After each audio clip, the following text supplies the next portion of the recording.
Welcome to the daily current affairs, top 20 current affairs question answers.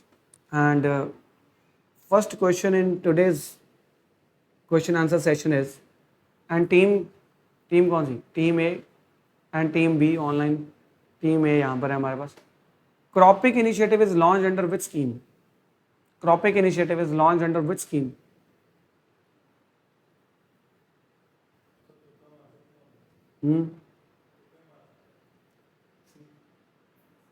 प्रधानमंत्री फसल बीमा योजना.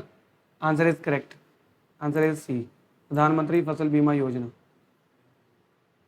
तो team A के 1 point हो गया, ऑनलाइन वाली टीम के अभी नहीं है. मिनिस्ट्री ऑफ एग्रीकल्चर, ये याद रखना है, ministry of agriculture and farmers welfare will soon launch CROPIC initiative. CROPIC stands for, इसकी फुल फॉर्म क्या है? Collection of real time observations and photo of the crops.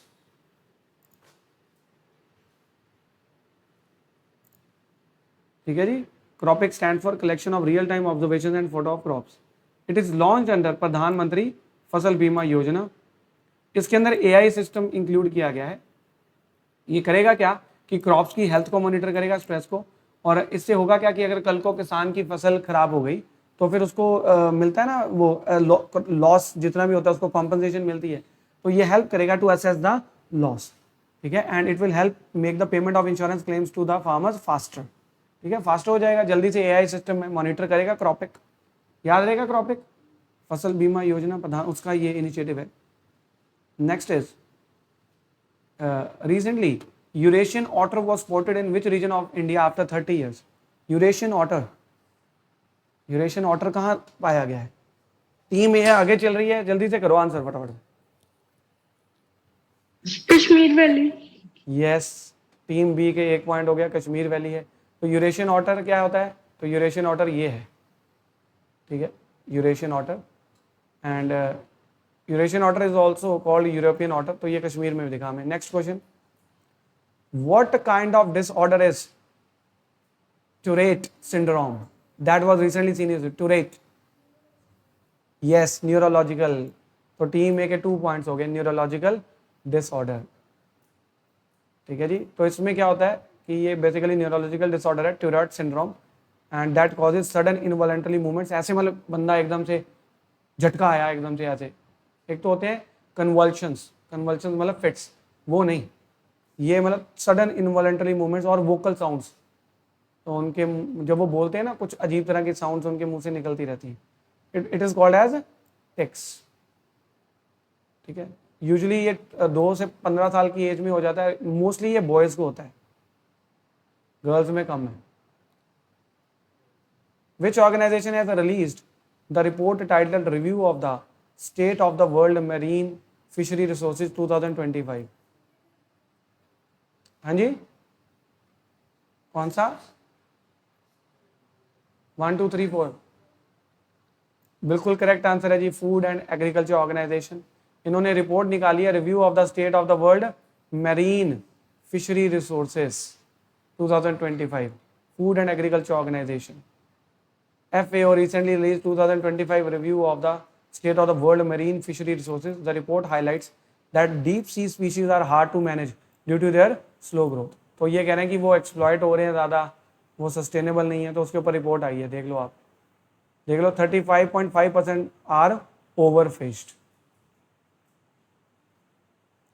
Next question is, Banas river that was recently seen in news is located in which state? Anyone from team B online? Rajasthan. Very good, Rajasthan. Recently several people lost their lives due to drowning in the Banas river in the Tonk district of Rajasthan. The Banas river is located in the northwest Indian state of Rajasthan.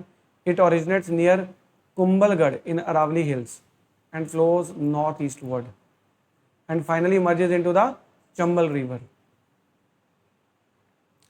Very good. ये बताओ ये क्या है? Carbon border adjustment mechanism is associated with which organization? Carbon border adjustment. Union. Very good, European union. Very good. Carbon border adjustment mechanism it is. ये क्या है बेसिकली? Carbon border adjustment mechanism क्या है कि यूरोपियन यूनियन के अंदर carbon control measures बहुत ज़्यादा हैं, जैसे ग्रीन हाउस गैस एमिशंस को कंट्रोल करने के लिए स्ट्रिक्ट रूल्स हैं वहाँ।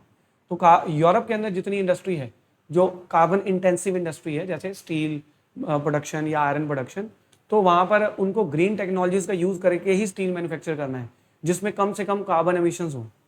तो उनके रेगुलेशन इतने स्ट्रिक्ट हैं कि वहाँ की कंपनीज को अपने आप को अपग्रेड करना पड़ेगा टू द ग्रीन टेक्नोलॉजीज। तो ये जब आया मतलब यूरोप के अंदर ये इतनी स्ट्रिक्ट रेगुलेशन आई, तो उन्होंने पता क्या करना स्टार्ट कर दिया, उन्होंने इंपोर्ट करना स्टार्ट कर दिया। क्योंकि अगर यूरोप के अंदर मैन्युफैक्चर करेंगे उन टेक्नोलॉजीज का यूज़ करके तो बहुत एक्सपेंसिव पड़ रहा है, और यही अगर वो इंपोर्ट करेंगे, जैसे इंडिया से इंपोर्ट कर लिया जहाँ पर इतनी स्ट्रिक्ट रेगुलेशंस नहीं है, यहाँ पर तो आप कार्बन इंटेंसिव टेक्नोलॉजीज का यूज़ करके भी आयरन स्टील बना सकते हो, क्योंकि इंडिया में इतने स्ट्रिक्ट रूल्स अभी नहीं है।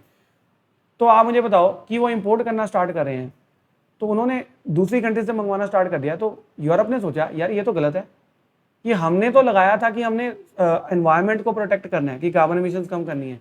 तो यूरोप सपोज करो यहाँ पर है, और सपोज करो ये इंडिया है, और सब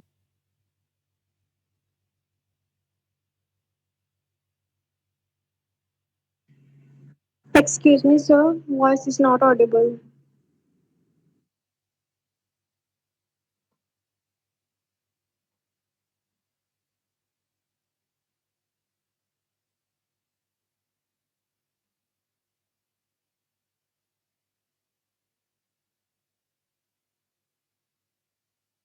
तो मैं ये कह रहा था कि कार्बन बॉर्डर एडजस्टमेंट मैकेनिज्म जो है ना, ये यूरोप का इनिशिएटिव है, क्योंकि यूरोप के अंदर there are strict rules regulations for this conservation of environment. तो वहाँ पर जो कार्बन इंटेंसिव इंडस्ट्रीज है, जैसे स्टील मैन्युफैक्चरिंग, आयरन मैन्युफैक्चरिंग, तो वो जो है कार्बन इंटेंसिव जो टेक्नोलॉजीज जो होती हैं, पुरानी टेक्नोलॉजीज, उनका यूज़ करके वहाँ पर नहीं बना सकते, उनको ग्रीन टेक्नोलॉजीज का यूज़ करना है। बट करने क्या लगे, वो यूरोप के अंदर जो इंडस्ट्रीज हैं वो खुद बनाने की बजाय वो इंपोर्ट करने लगे ऐसी कंट्री से जहां पर इतने रूल स्ट्रिक्ट नहीं है। बट फिर यूरोप ने सोचा ये तो गलत है कि यहाँ पर बनाने की बजाय वो इंपोर्ट कर रहे हैं, और इंपोर्ट उनको जो है लेस एक्सपेंसिव पड़ रहा है, एक्सपेंसिव नहीं पड़ रहा है, इनएक्सपेंसिव पड़ रहा है। बट द थिंग इज, उन्होंने बोला कि अगर वो यहाँ प्रोड्यूस करते तो कार्बन डाइऑक्साइड एटमॉस्फेयर में जाती, ये आपकी कार्बन डाइऑक्साइड हो गया जो ग्रीन हाउस गैसेज हैं, बट अब यहाँ नहीं जा रही, बट यहाँ से तो हवा में जा रही है, ये भी तो एटमॉस्फेयर में जा रही है, यहाँ से चाइना में भी तो एटमॉस्फेयर में जा रही है, तो अल्टीमेटली पॉल्यूट क्या हो रहा है, एनवायरमेंट पॉल्यूट हो रहा है।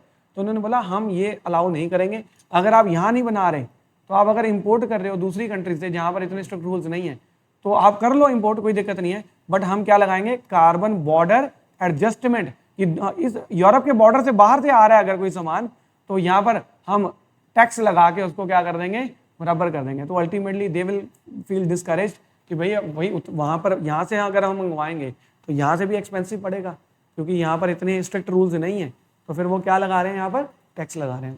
तो ये कार्बन बॉर्डर एडजस्टमेंट मैकेनिज्म कहाँ है, यूरोपियन यूनियन। तो India recently express deep reservation, India objection raise कर रहा है, इंडिया की रिजर्वेशन है over the European union carbon border adjustment mechanism. तो ये क्या है, it is a policy tool by the European union to put a fair price on the carbon emissions linked imported, जो इंपोर्ट की गई हैं कौन से products, carbon intensive goods like steel, aluminium and cement. It aims to push industries in the non European countries to adopt cleaner production method. तो obviously अगर tax लगा देंगे इंडिया के गुड्स के ऊपर, तो अल्टीमेटली फिर इंडिया कौन से मेथड यूज करेगा, क्लीनर, क्योंकि उसको पता क्लीनर मेथड से अगर प्रोड्यूस करके गुड्स वहां पर भेजेंगे कोई टैक्स नहीं है।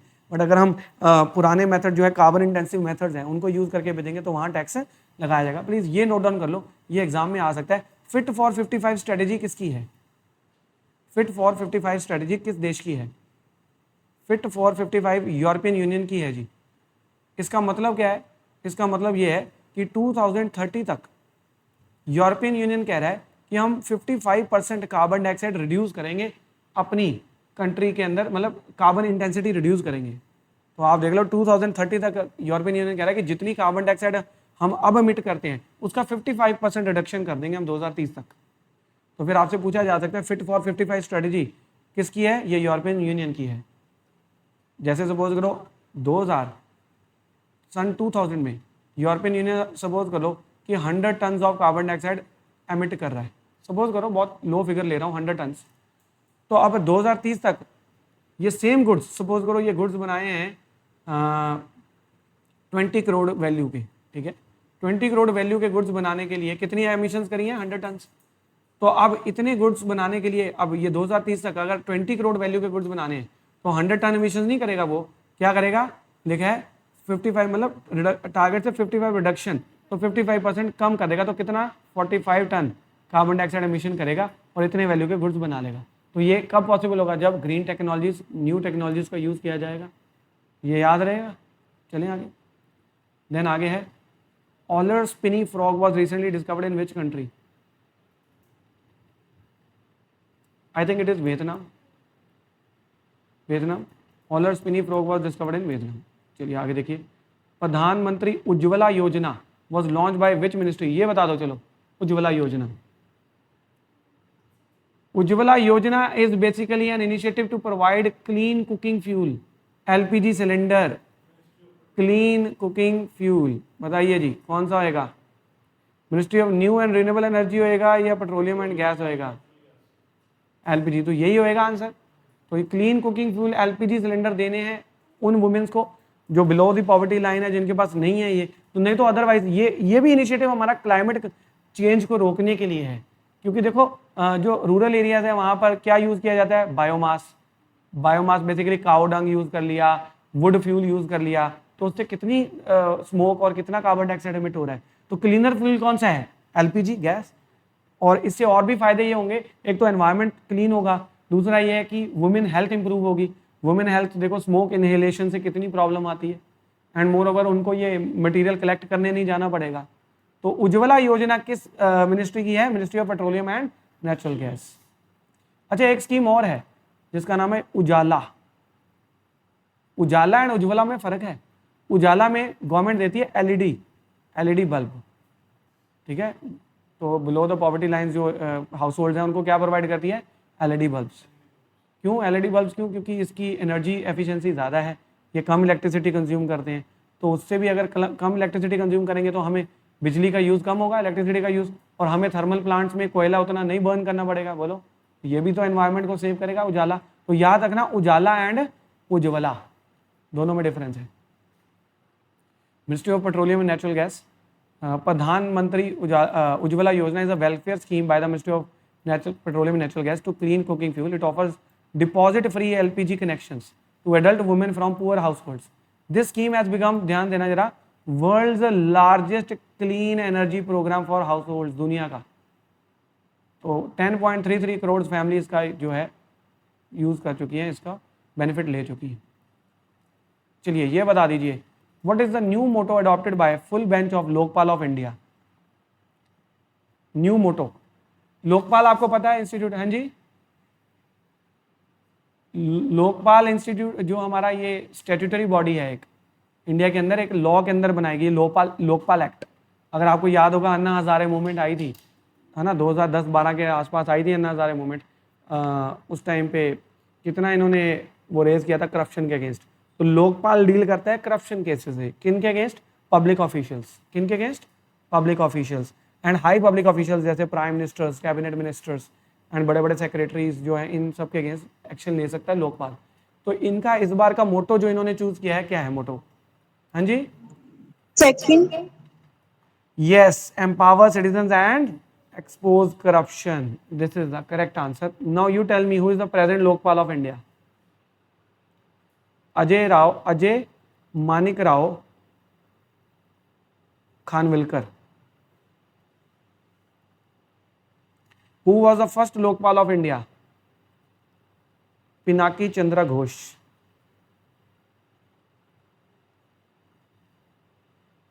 तो फर्स्ट ये थे पिनाकी चंद्र घोष, और प्रेजेंट कौन से हैं? अगर आपको ऑप्शन में आ जाए AM खानविलकर, तो वैसे नॉर्मली ऐसे ही आता है AM खानविलकर, पूरा नाम नहीं आता है, पर अगर पूरा नाम आ गया, मैंने पूरा भी बता दिया आपको, अजय मानिक राव खानविलकर, AM खानविलकर। तो ये प्रेजेंट है लोकपाल ऑफ इंडिया, और ये फर्स्ट है पिनाकी चंद्र घोष। तो आपका आंसर ठीक है, empower citizens and expose corruption. Lokpal act and Lokayukta, Lokayukta होता है स्टेट्स के लिए एंड लोकपाल होता है यूनियन लेवल के ऊपर। 2013 में देख लो ये पास हुआ एक्ट। लोकपाल का जो ये कॉन्सेप्ट है ना, ये इसको हम बोलते हैं ऑम्बुड्समैन ऑफिस। ऑम्बुड्समैन, ombudsman, ये हमने आई थिंक ये लिया था स्वीडन से, मतलब सबसे पहला देश कौन सा था? स्वीडन था। What is the rank of India in the global gender gap report? ये तो नई न्यूज आई है, बता दो चलो। ग्लोबल जेंडर गैप समझते हो आप कि मेल और फीमेल में इंडिया में कितना डिस्क्रिमिनेशन, कितना गैप है? गैप इन द सेंस इसके 4 पैरामीटर्स हैं। पहले एजुकेशन लेवल पे देखते हैं वो कि कितना गैप है मेल्स और फीमेल्स में एजुकेशन लेवल। फिर एम्प्लॉयमेंट लेवल पे देखते हैं कि एम्प्लॉयमेंट फीमेल्स हाउस होल्ड में है या ज़्यादा एम्प्लॉयमेंट में आ रही हैं। ठीक है, फिर पॉलिटिकल में देखते हैं कि भाई वो पॉलिटिक्स में कितनी है वुमेन और मेल कितने हैं। तो 4 पैरामीटर्स होते हैं, 3 तो मैंने आपको बता दिए, 4th हम देख लेते हैं। तो इन सारे पैरामीटर्स पे जज किया जाता है कि कितना जेंडर गैप है, मेल्स कितने ज़्यादा उस फील्ड में आगे हैं और फीमेल्स उसमें कितनी पीछे हैं। तो ये पूरे देशों के बीच में कंपेयर किया गया, इंडिया का क्या स्थान आया है? 131. हाँ जी बेटे, ऑनलाइन बच्चे 131. वेरी गुड, 131 131 रैंक है हमारा जेंडर गैप में। तो जैसे जो फेमिनिस्ट हैं उनको कुछ करना चाहिए कि इतना पीछे हम कैसे हो गई। चलिए देखते हैं, 131st रैंक है हमारा आउट ऑफ कितनी कंट्रीज? फिर भी ठीक है यार, 140 इन सार्कास्टिक वे का I am saying, you know. Global gender gap report में आप नोट डाउन करिए कि इसको रिलीज कौन करता है, पहले तो ये नोट डाउन करिए। Global gender gap report 2025 it is release by World Economic Forum, note down कर लिए जी please. World Economic Forum release करता है global gender gap report. In 2024 India का जो रैंक था वो 129 था, तो इंडिया ने इंप्रूवमेंट नहीं करी है, रादर इंडिया की इंप्रूवमेंट नहीं हुई है, रादर हम पीछे ही गए हैं। अच्छा, मैं आपको बता रहा था 4 पैरामीटर्स हैं इट मैं जेंडर पैरिटी सॉरी, इन किस किस फील्ड में देखते हैं? देखो, economic participation number 1, economic participation and opportunity ये नंबर 1। नंबर 2 एजुकेशनल अटेनमेंट, ये रह गया था health and survival, and 4th is political empowerment. तो हेल्थ एंड सर्वाइवल रह गया था।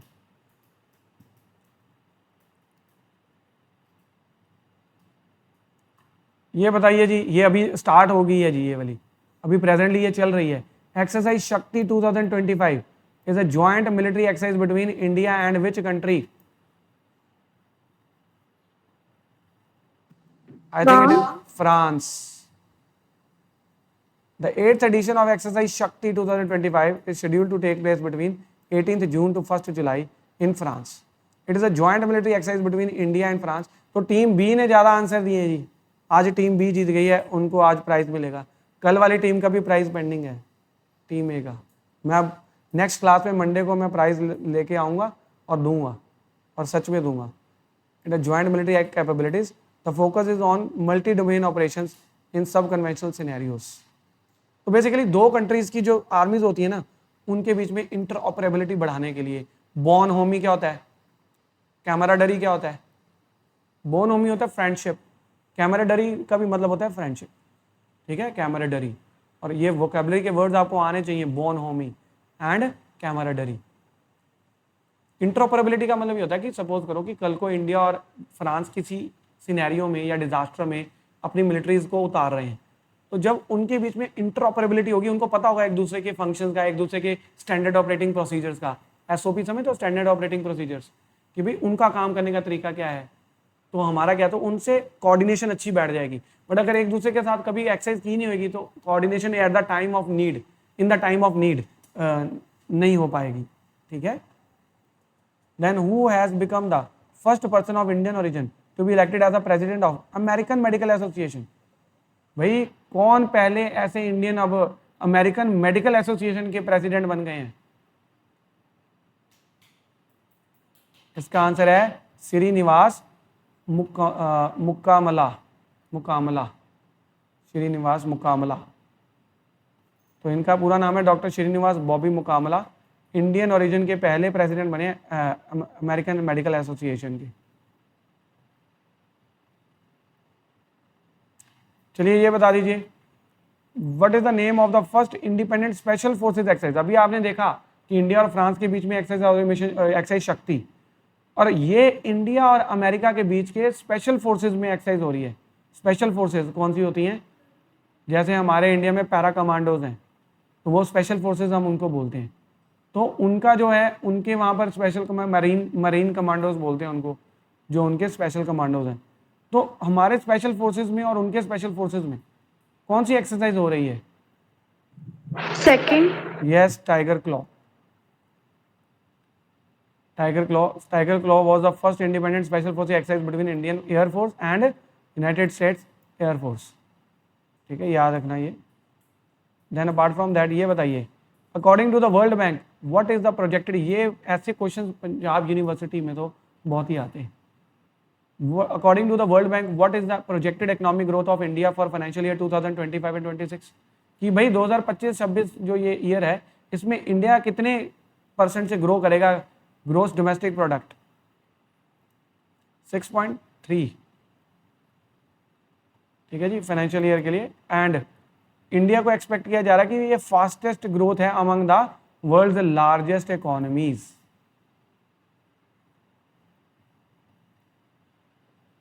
ये बता दीजिए, what is TOI, what was that was recently mentioned in news, TOI 6894B, ये क्या है जो न्यूज में चल रहा था?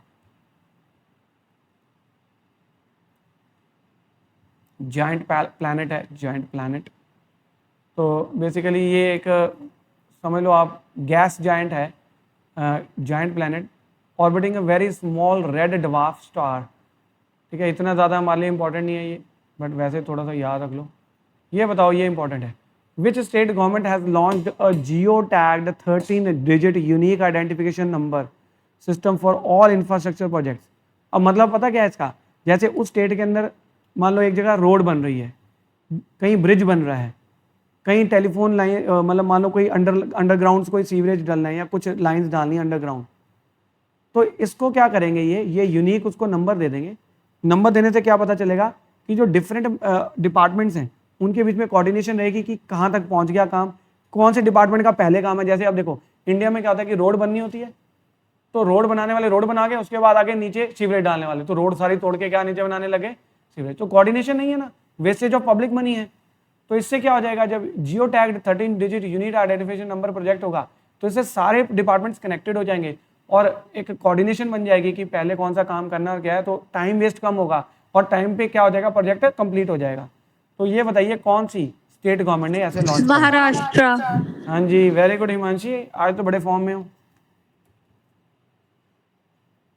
Then Maharashtra has launched a new digital system to monitor infrastructure project using a geotagged 13-digit unique identification number. The system is being implemented through the Infra ID portal to improve the transparency, real-time tracking, coordination among departments. It is main purpose is to prevent the duplication of the projects. कि पहले बना दी फिर तोड़ दी फिर बना दी, duplication, wastage of public money. The next is which state has become the first in India to bring all the urban local bodies. तो जैसे corporation, जैसे म्यूनिसिपल कॉर्पोरेशन होती हैं, तो कौन सी स्टेट इंडिया में ऐसी जितनी भी उनकी म्यूनिसिपल कॉर्पोरेशन है सबको अंडर वन डिजिटल प्लेटफॉर्म ले आए हैं? वो मध्य प्रदेश। इसको आप नोट डाउन करिए कि Madhya Pradesh has become the first state in India to bring all urban local bodies under one digital platform. और मोबाइल ऐप पे आप ट्रैक कर सकते हैं।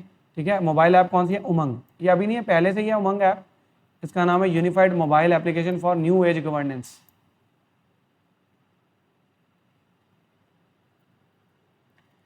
ठीक है जी, डिजिटल कर दिया आप जितनी भी इनकी municipal corporation body, urban local bodies हैं जो, उससे क्या होगा जी, ट्रांसपेरेंसी, पारदर्शिता होगी, एफिशिएंट सिटीजन सर्विसेज मिलेंगी सिटीजन्स को। ठीक है, कोई आधार कार्ड बनाना है, कुछ करवाना है, तो ई गवर्नेंस जो है आपका अच्छा हो जाएगा। ये बताइए जी, द सोलर ऑर्बिटर मिशन जो होने जा रहा है, ये मिशन किन ऑर्गेनाइजेशंस के बीच में ज्वाइंट मिशन है? ये सोलर ऑर्बिटर मिशन बताइए।